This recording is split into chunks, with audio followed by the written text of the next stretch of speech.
नमस्कार दोस्तों। क्या आपने कभी सोचा है कि एक आम सफर आपकी जिंदगी का सबसे खौफनाक सफर बन सकता है? क्या आपने कभी किसी ऐसी शक्ति का सामना किया है जो आपकी परछाई में छिपकर चलती है? आज हम आपको एक ऐसी सच्ची घटना पर आधारित कहानी सुनाने जा रहे हैं जिसे सुनने के बाद शायद आप अकेले सफर करने से पहले 2 बार सोचेंगे। बारिश की उस रात को जिसने एक कामयाब बिजनेसमैन को ऐसा झकझोर दिया जिसकी उसने कभी कल्पना भी नहीं की थी। ये कहानी एक मशहूर बिजनेसमैन अभिषेक मेहरा के जीवन में घटित उन रहस्यमयी घटनाओं की है जो उसकी जिंदगी को हमेशा के लिए बदल देती है। बारिश भरी रात में कार से सफर करते हुए उसे ऐसी भयानक चीजों का सामना करना पड़ता है जिसे सोचकर रूह कांप उठती है। ये सफर सिर्फ सड़क तक सीमित नहीं रहता बल्कि उसका पीछा होटल के कमरे तक करता है। सफर की शुरुआत। अभिषेक मेहरा एक सफल बिजनेसमैन जिसकी कंपनी का नाम पूरे देश में जाना जाता था। लंबा कद, काले बाल और हमेशा चेहरे पर आत्मविश्वास भरी मुस्कान। वह काम के लिए समर्पित था, लेकिन उसकी जिंदगी में रिश्तों की अहमियत कम थी। उस शाम उसका फोन लगातार बज रहा था। हाँ विशाल, हाँ मैं बस निकल रहा हूँ, मीटिंग मिस नहीं करूंगा। विशाल उसका बिजनेस पार्टनर था जो उसे बार बार याद दिला रहा था कि अगली सुबह 9 बजे एक बड़ी डील फाइनल होनी थी। अभिषेक ने ऑफिस छोड़ते हुए अपनी काली BMW X5 में कदम रखा। उसका ड्राइवर संदीप पहले से तैयार था। बारिश की हल्की बूंदें सड़क पर गिर रही थी, लेकिन अभी मौसम ठीक था। गाड़ी ने शहर की सीमा पार कर ली और अब वह हाईवे पर थी। लेकिन जैसे जैसे वे आगे बढ़े, बारिश तेज हो गई। सर, आगे बहुत कोहरा है, संदीप ने धीमी आवाज में कहा। अभिषेक लैपटॉप में खोया था। उसने बिना देखे ही जवाब दिया, गाड़ी चलाते रहो, देर नहीं होनी चाहिए। लेकिन तभी सड़क पर एक सफेद साड़ी में खड़ी औरत दिखाई दी। वह बारिश में भीगी हुई थी और हाथ हिला रही थी जैसे मदद मांग रही हो। रुको, अभिषेक ने कहा। सर, मत रुकिए, ये जगह सही नहीं लग रही। लेकिन अभिषेक ने उसकी बात को नजरअंदाज किया। उसने कार का दरवाजा खोला और उस औरत की ओर बढ़ा। औरत की पीठ अभिषेक की ओर थी। उसके लंबे बिखरे बाल बारिश में भीगे हुए थे। मैडम, आपको मदद चाहिए? औरत ने धीरे धीरे मुड़कर अभिषेक की ओर देखा। उसकी आंखें पूरी तरह सफेद थी, बिना पुतलियों के। उसके चेहरे पर गहरा कट था जिससे ताजा खून बह रहा था। अभिषेक का गला सूख गया।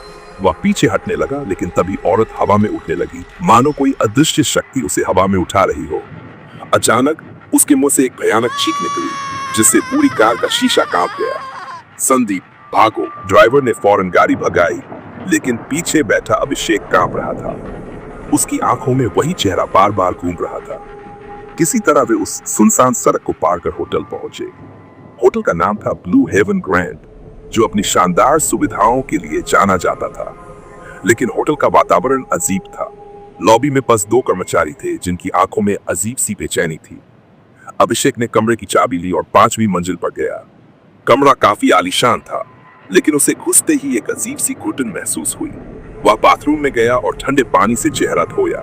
जैसे ही उसने आईना देखा, उसके पीछे वही औरत खड़ी थी। अभिषेक का खून जम गया। वह पलटा, लेकिन वहां कोई नहीं था। रात के करीब 2 बज रहे थे। बाहर बारिश तेज हो गई थी। अभिषेक ने सोने की कोशिश की, लेकिन उसे किसी के रोने की आवाजें सुनाई देने लगी।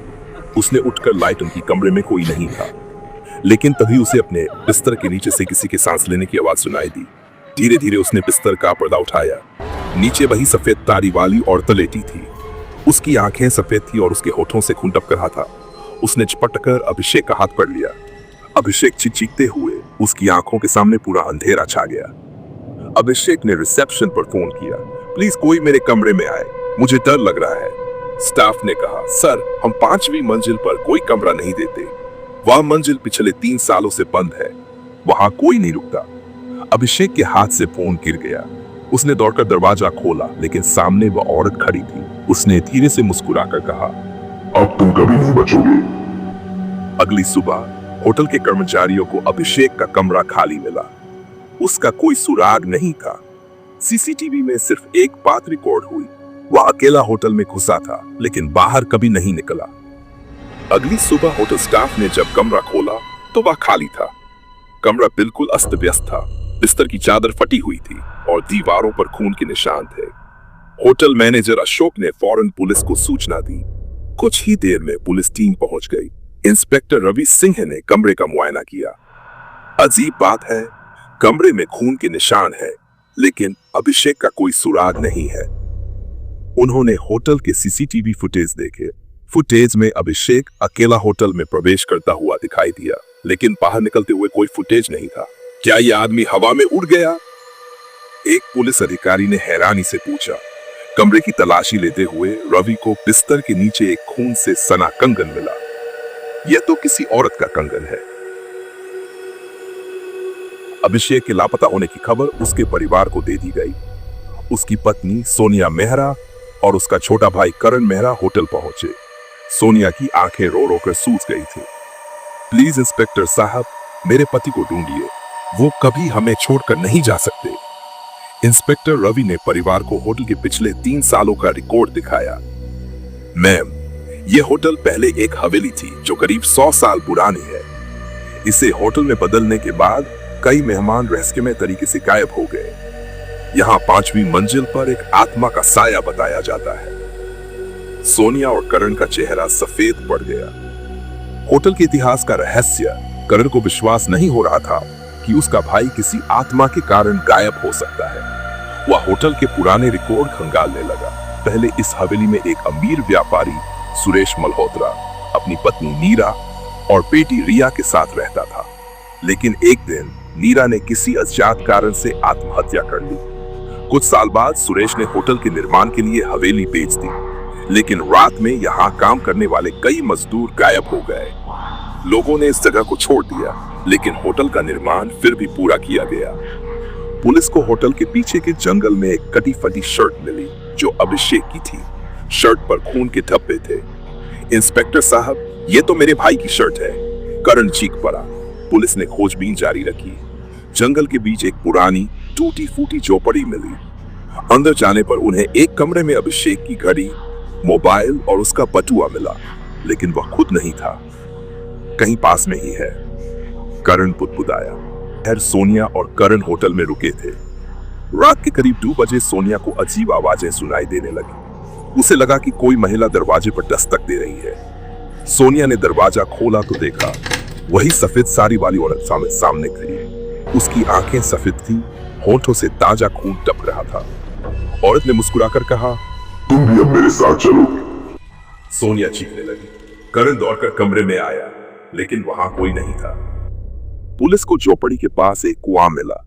जब उन्होंने कुएं के अंदर देखा तो वहां अभिषेक रस्सी से बंधा हुआ पड़ा था। उसकी हालत बहुत खराब थी, चेहरा सूजा हुआ, कपड़े फटे हुए। पुलिस ने उसे बाहर निकाला। सर, आप ठीक हैं? अभिषेक कांपते हुए बोला। वह औरत, वह मुझे मार डालती। मैंने उसके चेहरे को देखा। वह नीरा थी। उसने मुझसे कहा कि मैं भी उसी की तरह मर जाऊंगा। पुलिस ने होटल को सील कर दिया, लेकिन सोनिया और करण ने होटल में ही रुकने का फैसला किया ताकि वे ये रहस्य सुलझा सके। रात में करण को बाथरूम से किसी के गाने की आवाज सुनाई दी। उसने दरवाजा खोला, लेकिन बाथरूम खाली था। जैसे ही वह पीछे मुड़ा, उसकी आंखें फटी रह गई। वही औरत उसके सामने खड़ी थी। उसने धीरे से कहा, अब तुम भी मेरे साथ चलोगे। सोनिया दौड़कर आई, लेकिन करण वहां नहीं था। अगली सुबह पुलिस ने होटल की तलाशी ली। करण का कोई सुराग नहीं मिला। होटल के सभी गेस्ट अचानक गायब हो गए थे। करण के लापता होने के बाद पुलिस ने होटल की बारी से तलाशी ली, परंतु उसका कोई निशान नहीं मिला। होटल के मालिक अशोक अग्रवाल भी परेशान हो गए। इंस्पेक्टर साहब, मुझे लगता है कि इस होटल में कुछ बुरा है। मैं इसे हमेशा के लिए बंद कर दूंगा, अशोक ने घोषणा की। लेकिन इंस्पेक्टर रवि और सोनिया को विश्वास था कि करण होटल के अंदर ही कहीं छिपा है। रात में पुलिस ने होटल की गहराई से तलाशी ली। तहखाने में एक गुप्त दरवाजा मिला जो कई सालों से बंद था। उसे तोड़कर वे अंदर गए। वहां एक लंबा और अंधेरा गलियारा था। दीवारों पर खून के धब्बे थे और जगह जगह पुराने ताले लगे हुए थे। पुलिस ने गलियारे में आगे बढ़ते हुए एक कमरे का दरवाजा खोला। कमरे के कोने में करण बेहोश पड़ा था। उसके हाथ पैर बंधे हुए थे, शरीर पर चोट के निशान थे। करण! सोनिया ने दौड़कर उसे गले लगा लिया। पुलिस ने करण को बाहर निकाला, लेकिन तभी गलियारे में दरवाजे अपने आप बंद होने लगे। दीवारों से चीखने चिल्लाने की आवाजें आने लगी। जैसे ही पुलिस करण को बाहर ले जाने लगी, गलियारे में अचानक सफेद साड़ी पहने वही औरत प्रकट हो गई। उसकी आंखें सफेद थी, बाल हवा में उड़ रहे थे और वह जमीन पर नहीं बल्कि हवा में तैर रही थी। उसने एक जोरदार चीख मारी। होटल की खिड़कियां और दरवाजे जोर से बंद होने लगे। पुलिस ने गोलियां चलाई लेकिन आत्मा पर कोई असर नहीं हुआ। उसने हवा में उड़ते हुए एक पुलिस वाले को उठाकर दीवार पर पटक दिया। वह आदमी तड़पते हुए बेहोश हो गया। तुम सबको मरना होगा, कोई नहीं बचेगा। आत्मा की आवाज गूंजने लगी। अशोक अग्रवाल ने सोनिया को एक पुराने ग्रंथ की किताब दिखाई जो होटल में काम करने वाले एक वृद्ध कर्मचारी ने दी थी। उसमें लिखा था, 100 साल पहले इस हवेली में एक काला जादूगर रहता था। उसने हवेली के मालिक सुरेश मल्होत्रा की पत्नी नीरा को धोखे से मार दिया था। नीरा की आत्मा को बंधक बना लिया गया और वह हवेली में कैद हो गई। जब हवेली को होटल में बदला गया तब भी नीरा की आत्मा मुक्त नहीं हो सकी। उसने वहां आने वाले हर व्यक्ति को अपना शिकार बनाना शुरू कर दिया। यह पढ़कर सोनिया कांप उठी। अभिषेक, सोनिया, करण और पुलिस होटल को छोड़ने की तैयारी कर रहे थे, परंतु नीरा की आत्मा को यह मंजूर नहीं था। रात के 3 बजे पूरे होटल में अचानक बिजली चली गई। हर तरफ अंधेरा छा गया। अचानक दीवारों पर खून टपकने लगा। होटल के फर्नीचर अपने आप हवा में उड़ने लगे और जमीन पर पटक दिए गए। सोनिया को महसूस हुआ कि कोई उसके कान में फुसफुसा रहा है, तुम बचकर नहीं जा सकती। करण ने पीछे मुड़कर देखा तो आत्मा ने उसकी गर्दन पकड़ ली और उसे जमीन पर पटक दिया। अभिषेक ने लकड़ी का टुकड़ा उठाया और आत्मा पर हमला करने की कोशिश की, लेकिन आत्मा ने उसे हवा में उछाल दिया। अशोक अग्रवाल ने एक तांत्रिक को बुलाया जिसका नाम था बाबा जयदास। बाबा ने आते ही मंत्रोच्चार करना शुरू कर दिया। उन्होंने नीरा की आत्मा को बुलाया। तभी आत्मा जोर से चीखी और हवा में दिखाई देने लगी। उसका चेहरा अब और भी भयावह हो गया था। आंखों से खून बह रहा था, होंठ काले पड़ चुके थे। बाबा ने आत्मा को रोकने के लिए मंत्र पढ़े, लेकिन आत्मा ने बाबा पर हमला कर दिया। बाबा जमीन पर गिर पड़े। इस आत्मा को मुक्त करना होगा, नहीं तो यह हमें छोड़कर नहीं जाएगी। बाबा ने होटल के तहखाने में एक पुराना पत्थर का ताबूत देखा। उसमें नीरा की हड्डियां बंद थी। बाबा ने मंत्रोच्चार करते हुए उस ताबूत को आग में डाल दिया। जैसे ही हड्डियां जलने लगी, आत्मा जोर से चीखने लगी। उसकी चीखों से पूरा होटल थर्रा उठा। आत्मा ने एक आखिरी बार सोनिया की ओर देखा और बोली, अब मैं मुक्त हूं। इतना कहते ही आत्मा जलकर राख हो गई। आत्मा के मुक्त होते ही होटल में सब कुछ शांत हो गया। पुलिस ने होटल को हमेशा के लिए बंद कर दिया। अभिषेक, सोनिया और करण ने चैन की सांस ली, परंतु इस भयावह सफर ने उनकी जिंदगी बदल कर रख दी थी। उन्होंने फैसला किया कि वे अब कभी किसी सुनसान होटल में नहीं रुकेंगे। कहानी खत्म होने के कुछ साल बाद एक नया व्यापारी होटल को खरीदकर फिर से खोल देता है। पहली रात एक मेहमान कमरे में सो रहा होता है। आधी रात को उसे ऐसा लगता है कि कोई उसके कमरे में चल रहा है। वह उठकर देखता है तो खिड़की के शीशे पर उंगलियों के लाल निशान दिखते हैं और फिर बाथरूम के शीशे पर वही खून से लिखा संदेश दिखाई देता है, तुम बचकर नहीं जा सकते। दोस्तों, कभी भी सुनसान और रहस्यमय होटल में रुकने की भूल मत करना, क्योंकि हो सकता है कि कोई आत्मा अभी भी आपकी तलाश में हो। प्रिय श्रोताओं, अगर आपको ये डरावनी और रोमांचक कहानी पसंद आई हो तो लाइक, शेयर और सब्सक्राइब करना न भूलें। आपका एक लाइक और कमेंट हमें और भी बेहतरीन कहानियां लाने के लिए प्रेरित करता है। अगर आप और भी ऐसी ही डरावनी, रहस्यमयी और रोमांचक कहानियां सुनना चाहते हैं तो हमारे चैनल को सब्सक्राइब करें और बेल आइकन दबाएं ताकि आपको हमारी नई कहानियों की नोटिफिकेशन सबसे पहले मिले। आपके सुझाव और फीडबैक हमारे लिए बहुत महत्वपूर्ण है, तो कमेंट सेक्शन में जरूर बताएं कि यह कहानी आपको कैसी लगी और अगली कहानी किस विषय पर होनी चाहिए। धन्यवाद।